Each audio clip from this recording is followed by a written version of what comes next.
Bonjour à tous, bienvenue dans cette seconde partie de Tout est politique si vous nous rejoignez. Nous recevons aujourd'hui Georges-Marc Benamou, écrivain, ancien conseiller à la communication de Nicolas Sarkozy entre 2007 et 2008. Vous publiez un roman qui s'appelle Comédie française, chose vue au cœur du pouvoir chez Fayard. Bonjour. Bonjour. Vous étiez justement au cœur du pouvoir. Quelle est la scène qui vous a le plus marqué? Écoutez, s'il n'y en avait qu'une, j'aurais pas fait ce livre. Mais allez, alors, il y en a beaucoup, mais cette journée de début 2008 où François Fillon, le Premier ministre, me dit écoute, j'en ai marre. Ça fait 6 mois que j'arrive pas à le voir. C'est-à-dire que le Premier ministre de la France n'arrivait pas à voir le président de la République dans un rendez-vous tête-à-tête pendant 6 mois. Ça a duré de mai à novembre. Et j'avais en face de moi un petit garçon éploré, c'était François Fillon. C'est ça le pouvoir? Et j'étais sidéré, quoi. Le Premier ministre et le président n'arrivaient pas à se voir parce que le président n'avait pas le temps, il n'avait pas envie de voir Fillon. Pendant 6 mois, ils ne se sont pas vus en tête-à-tête. Ce qui prouve peut-être qu'ils ne s'entendaient pas. Enfin, c'est grave pour la conduite de l'État. Il y en a d'autres, des scènes, les 15 minutes où on a liquidé la TVA sociale, on a décidé entre deux feux, en 15 minutes, de sabrer la TVA sociale sans vraiment réfléchir. Ouais, mais c'est ça le pouvoir, c'est la solitude? C'est ne pas pouvoir voir le président alors Moi, j'ai découvert un pouvoir français un peu vieillissant, c'est ça qui me frappe. Pourquoi j'appelle ça la cité interdite. Vous savez, je suis journaliste comme vous, on déjeune, on interviewe des hommes politiques, mais jamais on rentre dans la réunion où on a discuté de savoir si on répond à Obama, ou si on dit bonjour à Poutine, ou si on dépose cette loi, ou si on utilise le 49.3, ou si on va à Florange, ou si on va pas à Florange. Donc, moi, j'étais un peu comme un Huron ou une Madame Michu au cœur de ce pouvoir. Et avec ma sensibilité de journaliste et d'ancien avocat, je regardais. Alors, il y a des choses magnifiques. Hein. Et puis, une sorte d'État vieillissant qui croule de l'intérieur, qui est dans l'inefficience. Qui est dans la gauche comme à droite. Écoutez, j'ai pas vécu sous la gauche au cœur du pouvoir, mais vous avez connu François Mitterrand. Je pense qu'il y a une pérennité de cette impéritie française qui est un peu inquiétante. Voilà les choses dites clairement. C'est ça la comédie française, c'est la grandiloquence d'un État et l'inefficience. Je veux dire, on comprend pourquoi on a décroché de l'Allemagne depuis 10 ans, on comprend l'état de la France. Alors, je reviens à Nicolas Sarkozy. Plus que jamais, il est de retour sur la scène politique. Enfin, c'est pas une surprise, on le sait tous. Pour vous, est-ce qu'il a vraiment changé, d'après ce que vous voyez là aujourd'hui? Est-ce qu'il a tiré les leçons, les enseignements de ses erreurs passées? Je l'ai revu, et c'est le deuxième chapitre de mon livre, je l'ai revu un mois, il a voulu me revoir un mois après la défaite de 2012. Je n'avais pas voté pour lui, j'avais été très révulsé par le discours de Grenoble, par ses amitiés avec l'homme d'extrême droite antisémite, Monsieur Buisson, quoi qu'il s'en défende. Il savait que je n'avais pas voté pour lui, et je l'ai revu tomber de cheval. Je ne pense pas, pour répondre à votre question, Christian Mallard, je pense qu'il a changé, oui, mais je pense qu'il a changé en pire, qu'il n'a pas pris le temps du silence, le temps de l'introspection, le temps de la résilience, le temps de faire le poids des... Il ne s'est jamais retiré. Oui. Il a toujours été présent. Et je pense qu'il revient avec des tics, et c'est ça qui est un peu gênant, presque un peu accentué dans sa volonté, dans sa violence, dans son charme, et puis finalement une machine qui tourne à vide, parce que les idées neuves, on les trouve pas. Mais vous le revoyez revoyez depuis? Je l'ai revu en 2013, j'ai cessé de le revoir. En vous entendant, j'ai l'impression qu'il n'a donc aucune chance pour la présidentielle de 2017. Ça ne se présente pas bien, disons. Oui, c'est pas la voie royale qu'il imaginait, le retour à la De Gaulle 58, etc. Quand je lui dis, écoute, De Gaulle, il a traversé le désert, il a passé 12 ans. Alors ça l'énerve, parce que vous connaissez Sarkozy, on ne peut pas lui parler. J'ai un homme qui s'énerve assez facilement. Mais il ne demande que ça. En fait, il demande à ce qu'on l'écoute. Sarkozy, il se pose et il parle. Il a besoin d'exister. Georges-Marc Benamou, vous avez côtoyé François Mitterrand, donc Nicolas Sarkozy, on vient d'en parler. Ils étaient tous deux, vous nous le confirmez, des amis d'Israël. Mitterrand oui. Écoutez, Mitterrand, on ne va pas refaire l'histoire. Je pense qu'il y a effectivement une rupture historique par rapport aux années gaullistes.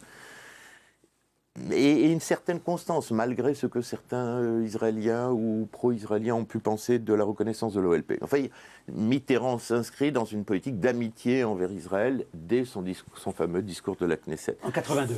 Absolument. Sarkozy aussi, mais comme toujours, il ne tient pas le cap, Sarkozy. Hein. C'est-à-dire, il est trop ami avec les Israéliens et puis tout à coup trop ami avec les Qataris. à qui il offre tout, Les qui paye la rançon libyenne. Les Qataris qui soutiennent le terrorisme.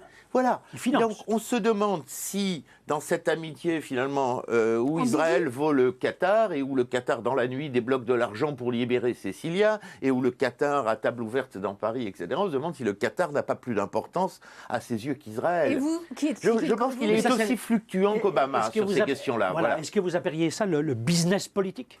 Moi, politique business? Moi, j'ai fait quelques voyages officiels dans cette année au cœur du pouvoir.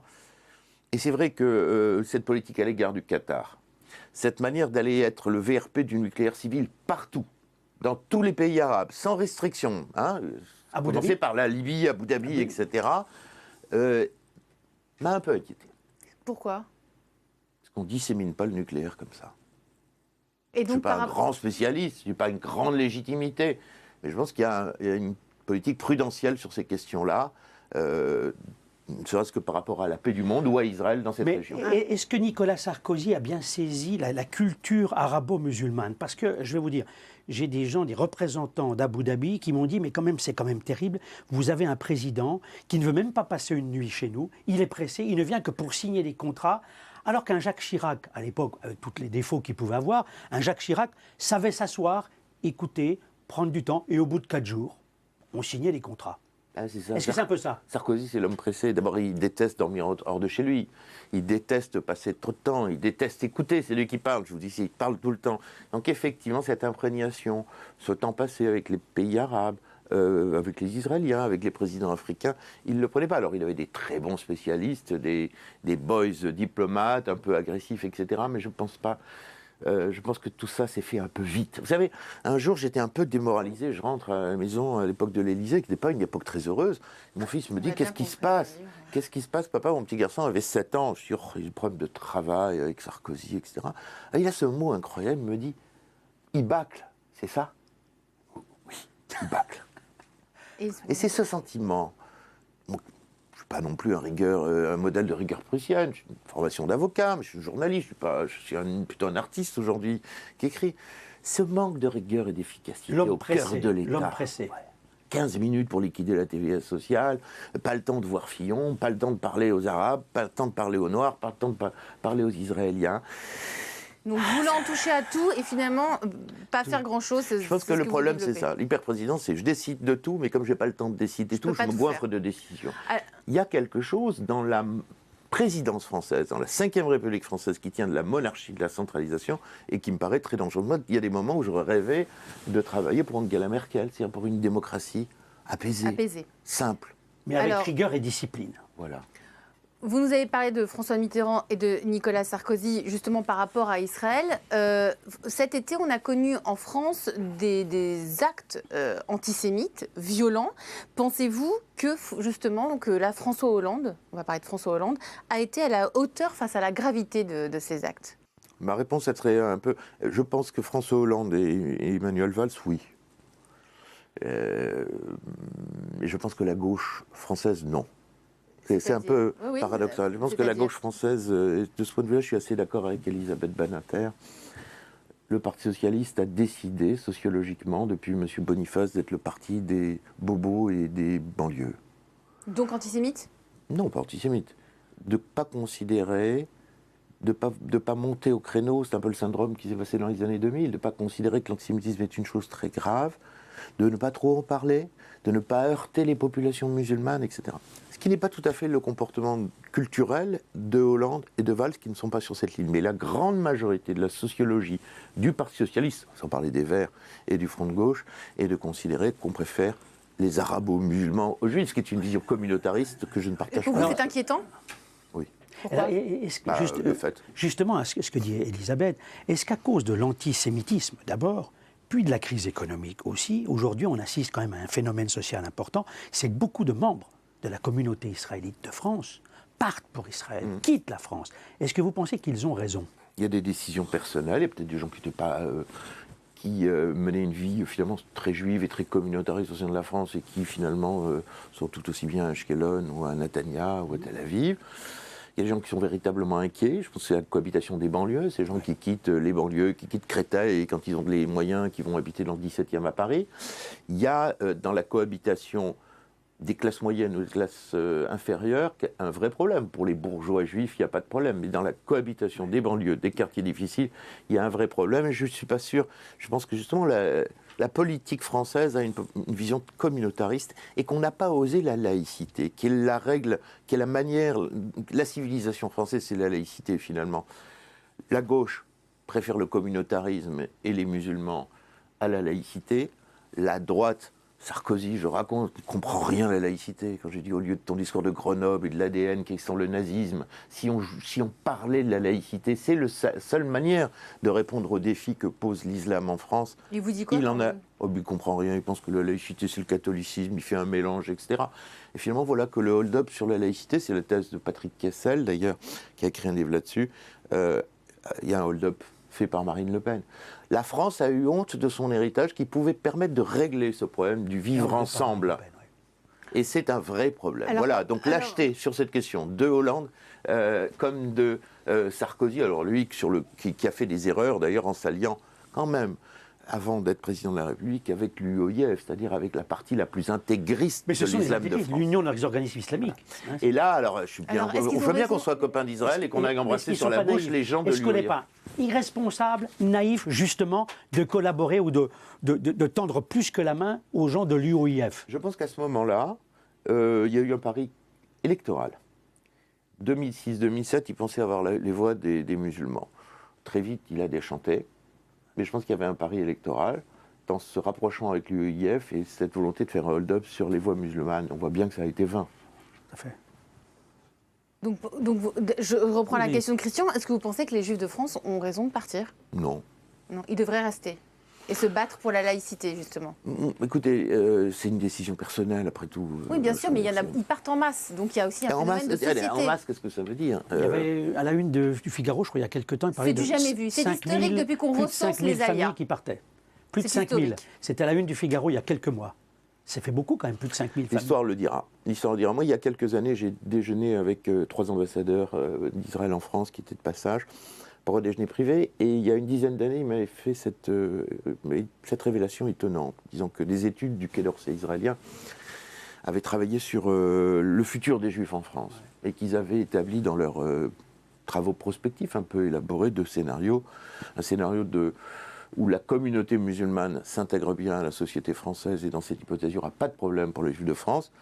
Un autre scénario, on parlait de 2040, notre scénario où la communauté musulmane s'intègre mal, et là, ce serait pour eux l'enfer pour les Juifs de France. On en est là. La société musulmane, enfin une grande partie s'intègre mal, avec des réseaux islamistes, quand même, qui sont dans nos banlieues, dans nos grandes villes, et sur lesquels on a fermé les yeux pendant beaucoup d'années. Moi, j'ai l'impression effectivement qu'il y a une volonté de ne pas regarder le danger salafiste en particulier en France. Je viens de lire un livre d'un garçon qui s'appelle Samuel Laurent, Voyage au cœur d'Al-Qaïda, publié au Seuil. Ça fait peur. Oui. Ça fait peur.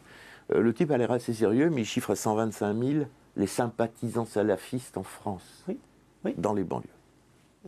Georges-Marc Benamou, il y a eu des élections législatives en Tunisie il y a quelques jours. C'est le parti laïque qui l'a emporté. Vous êtes d'origine, vous êtes d'Algérie, vous êtes né là-bas.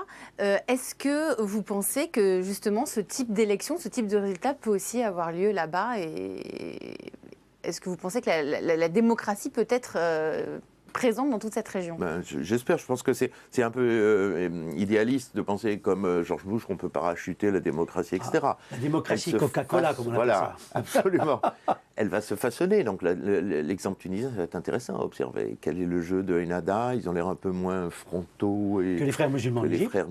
Est-ce qu'il va y avoir une variante? Il faut connaître les traditions bourguibistes, il faut connaître le poids des conquêtes féminines. En Tunisie. Donc on espère qu'il y aura un laboratoire où va se créer une démocratie. On ne sera pas la France, il ne faut pas rêver. Vous étiez donc, Georges-Marc Benamou, conseiller de Nicolas Sarkozy à la communication. Nous avons posé la question la semaine dernière au juge Bruguière, qui était notre invité, sur la Libye. Moi, je pense que Nicolas Sarkozy ne connaissait pas bien son dossier libyen, et d'ailleurs pas plus que d'autres qui l'ont précédé, peut-être. Quand même on est allé liquider, entre guillemets, Kadhafi, mais qu'on n'a pas pensé à l'après-Kadhafi. Et quand on voit le résultat, le chaos aujourd'hui, il y a de quoi s'inquiéter. Moi, je pense que cette histoire libyenne a été traitée avec la même... Bâclage. Oui, je pense qu'il y a quelque chose... Moi, je m'étais opposé... on avait été quelques écrivains ou intellectuels à s'opposer. Je me souviens, Jean-François Kahn, moi j'ai écrit mon désaccord pour les raisons évidentes de géopolitique, le subsahar, enfin l'espace subsaharien qui allait être déstabilisé, on entendait, vous le savez mieux que quiconque, les Africains, les Maliens qui venaient s'inquiéter, les flux migratoires. Puis le fait que donc cette alliance entre Bernard-Henri Lévy, qui a été mon ami avec qui j'ai fondé le Journal Globe jadis, et avec qui j'étais en désaccord, et Nicolas Sarkozy, a été criminel. Criminel pour les flux migratoires, les passages des armes qu'on voit en Syrie. Et je crois qu'on ne peut pas avoir une vision idéaliste et dangereuse qu'ils ont eue. Merci Georges-Marc Benamou, merci d'avoir été notre invité. Je rappelle que vous publiez donc aux éditions Fayard, Comédie française. Merci beaucoup. Christian Mallard, je vous dis à la semaine prochaine. Et on se retrouvera donc dans un prochain numéro de Tout est politique.